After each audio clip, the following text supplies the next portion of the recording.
11 मई 1951 देश के पहले राष्ट्रपति डॉक्टर राजेंद्र प्रसाद ने इसी दिन पुनर्निर्मित सोमनाथ मंदिर का लोकार्पण किया। इस ऐतिहासिक और भारत में सांस्कृतिक चेतना को पुनर्जीवित करने वाली घटना की 75वीं वर्षगांठ पर देश अमृत उत्सव मना रहा है। सोमनाथ में विध्वंस से सृजन तक की यात्रा फिर से जीवंत हो रही है। सोमनाथ सिर्फ एक तीर्थ नहीं बल्कि इतिहास और वर्तमान का संगम बन चुका है। प्रभास पाटन की धरती उस ऐतिहासिक क्षण की साक्षी बनी है जहां आस्था भी है, अभिमान भी है और भारत की अमर सभ्यता का उद्घोष भी है। सोमनाथ के तट पर तैयारियां तेज हैं। लहरों की आवाज के बीच मंदिर परिसर में इतिहास फिर से जीवित हो रहा है, क्योंकि मंदिर निर्माण के 75 वर्ष का पूरा होना सिर्फ एक समारोह नहीं, उस संकल्प का उत्सव है जो सरदार पटेल ने आजादी के तुरंत बाद लिया था। और आज देश के प्रधानमंत्री नरेंद्र मोदी उस संकल्प की सिद्धि के साक्षी हैं। सोमनाथ मंदिर में महापूजा का आयोजन राष्ट्र के गौरव को बढ़ाने वाला है, क्योंकि ये वही मंदिर है जिसके पुनर्निर्माण को सरदार पटेल ने स्वतंत्र भारत के आत्म गौरव से जोड़ा था। 75 वर्ष का यह अमृत उत्सव कई मायनों में बेहद खास है। सोमनाथ के इतिहास में पहली बार कुंभ अभिषेक का आयोजन हो रहा है। अब तक ये परंपरा मुख्यतः दक्षिण भारत के मंदिरों में देखी जाती थी। पहली बार सोमनाथ में वैदिक रीति से यह अनुष्ठान बहुत विशेष है। विशाल क्रेन के जरिए पुनर्निर्मित शिखर कलश को मंदिर के शीर्ष पर स्थापित करने का दृश्य भी भुलाया नहीं जा पाएगा। देश के पवित्र तीर्थों से लाए गए जल से मंदिर शिखर और कलश का अभिषेक एक भारत श्रेष्ठ भारत की सांस्कृतिक झलक के रूप में भी देखा जा रहा है। जनवरी 2026 के स्वाभिमान पर्व के बाद सोमनाथ मंदिर में दूसरा बड़ा राष्ट्रीय आयोजन उस ऐतिहासिक दिन की याद दिलाने वाला है जब 11 मई 1951 को भारत के पहले राष्ट्रपति डॉक्टर राजेंद्र प्रसाद ने पुनर्निर्मित सोमनाथ मंदिर का उद्घाटन किया था।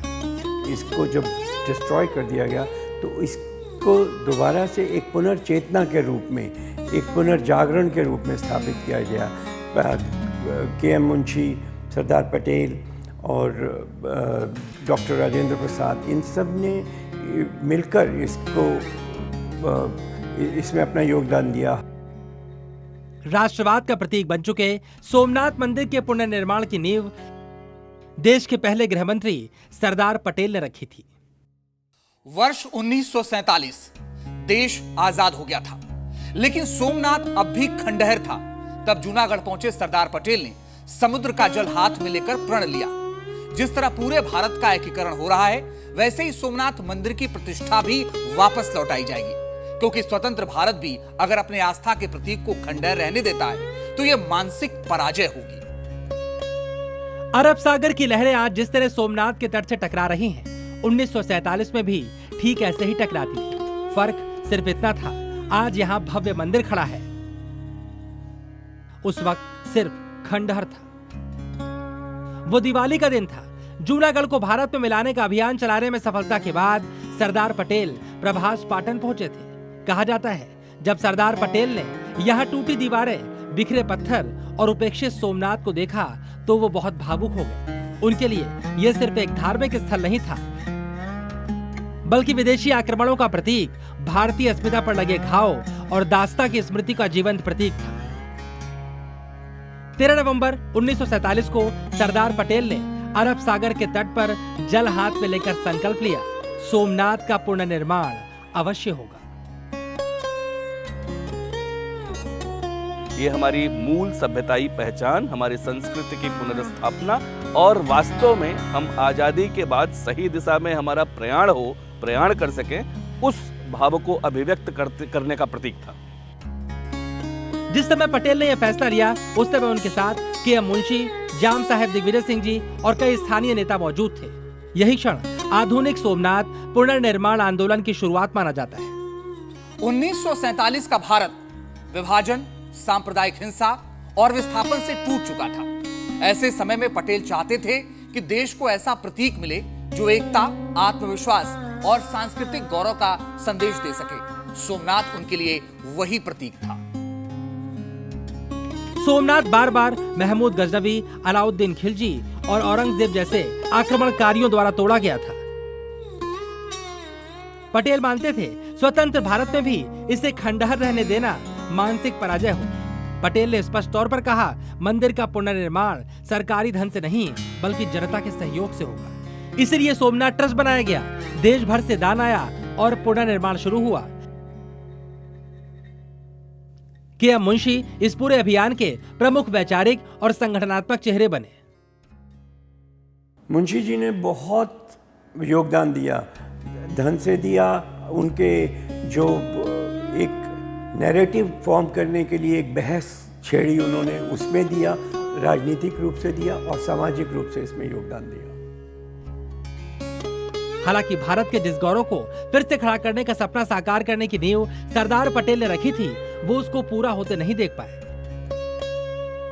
इससे पहले कि जीर्णोद्धार के बाद सोमनाथ मंदिर भक्तों के लिए खुलता, उन्होंने दुनिया को अलविदा कह दिया।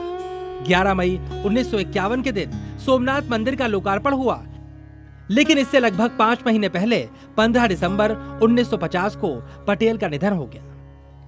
1951 में मंदिर का पुनर्निर्माण पूरा होने पर राष्ट्रपति डॉक्टर राजेंद्र प्रसाद को उद्घाटन के लिए आमंत्रित किया गया।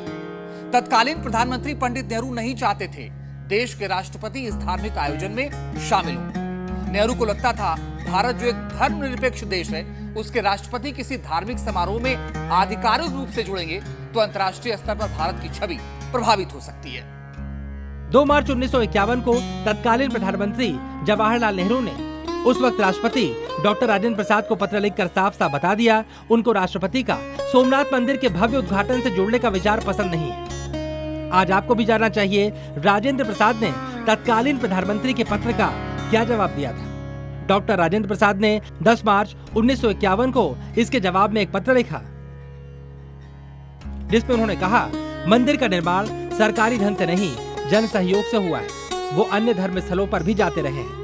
सोमनाथ का ऐतिहासिक महत्व बहुत बड़ा है, इसलिए उन्हें निमंत्रण स्वीकार करने में कोई आपत्ति नहीं लगती। इसके बाद पंडित नेहरू ने डॉक्टर राजेंद्र प्रसाद को रोकने की कोशिश नहीं की।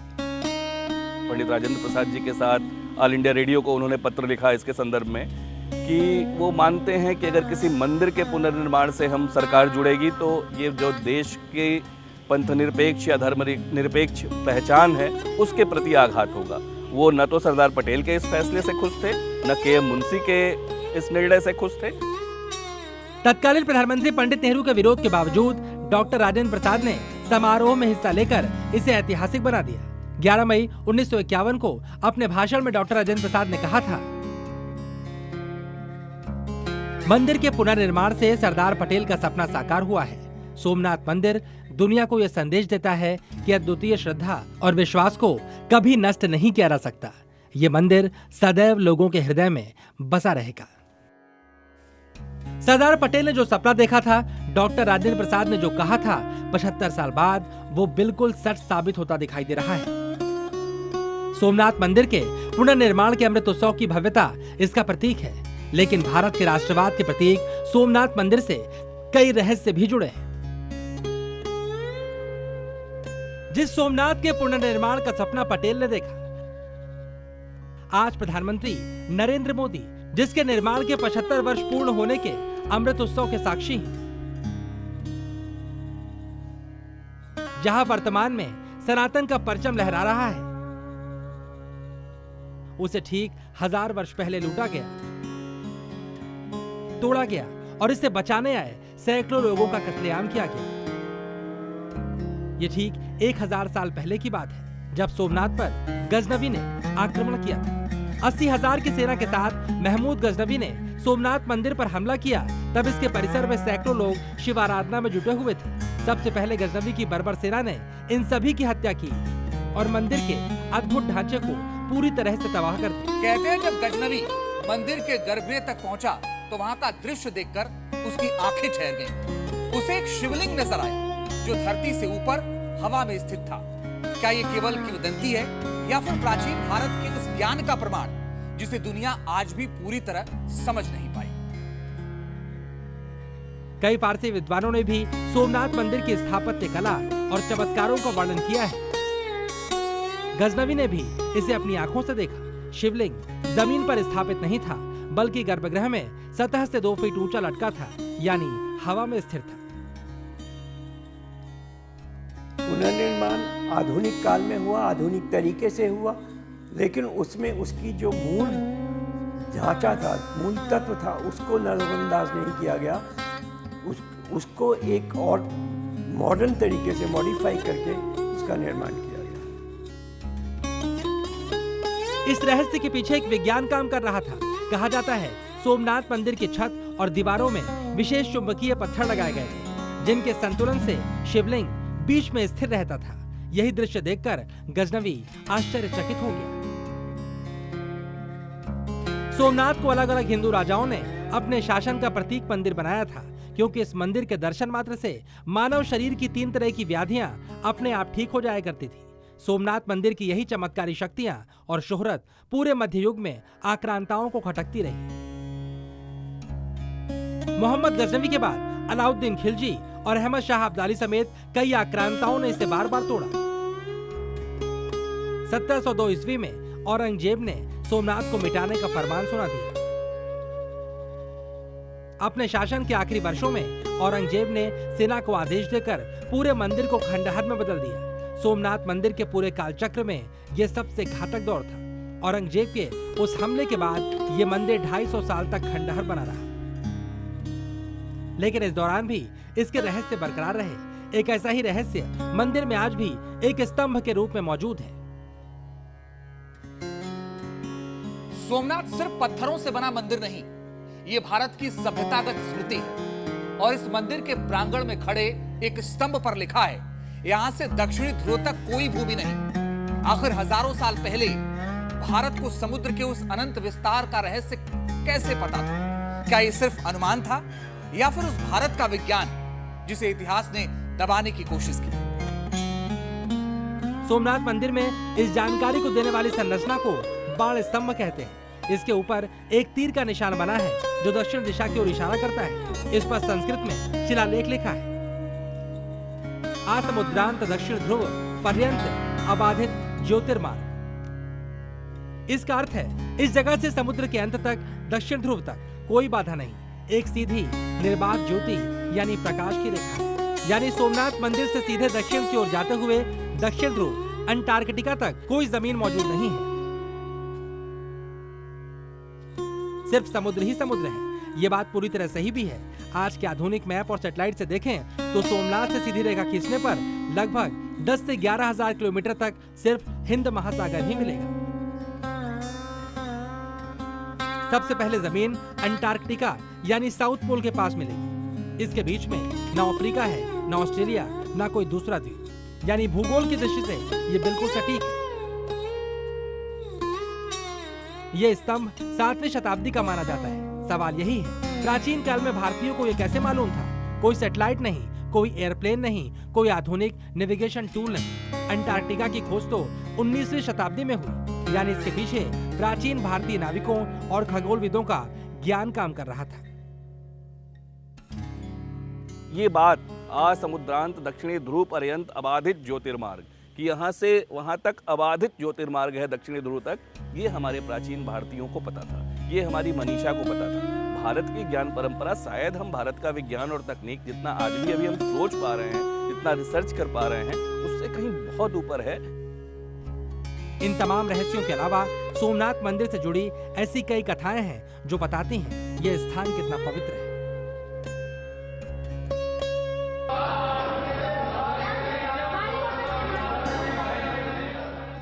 सोमनाथ सिर्फ सनातन के आस्थावानों की श्रद्धा का केंद्र नहीं, बल्कि इसकी विरासत में विध्वंस और पुनर्निर्माण की ऐसी कहानी है जिससे यह ज्योतिर्लिंग और भी दिव्य होता गया। सतयुग में चंद्रदेव ने इसे सोने से बनवाया, त्रेता युग में रावण ने इसे चांदी से बनवाया, द्वापर युग में श्री कृष्ण ने इसे लकड़ी से बनवाया और अंत में राजा भीमदेव ने इसे पत्थर से बनवाया। सोमनाथ मंदिर का जो जिक्र ऋग्वेद, शिव पुराण, गीता और स्कंद पुराण जैसे ग्रंथों से मिलता है, उसके मुताबिक इसका नाम सोमनाथ। मंदिर का निर्माण स्वर्ण से कराने वाले राजा चंद्रदेव के नाम पर पड़ा। दरअसल राजा चंद्रदेव को सोम भी कहा जाता है। इनका विवाह राजा दक्ष की 27 पुत्रियों से हुआ था, लेकिन चंद्रदेव सिर्फ एक पत्नी रोहिणी से ही प्रेम करते थे। इसकी वजह से राजा दक्ष ने उन्हें शाप दे दिया। इसकी वजह से चंद्रदेव की आंखों की रोशनी मंद पड़ने लगी। दक्ष प्रजापति के श्राप से चंद्रदेव क्षय रोग से पीड़ित हो गए। षष्ठी के सामने संकट की घड़ी उत्पन्न हुई तो ब्रह्मा जी ने चंद्रदेव को प्रभास क्षेत्र में शिव आराधना करने की सलाह दी। तब गुजरात के इस इलाके को प्रभास क्षेत्र कहा जा रहा था। ब्रह्मा के बताए उपाय पर राजा चंद्रदेव ने महामृत्युंजय मंत्र का जाप करते हुए भगवान शिव की तपस्या शुरू की।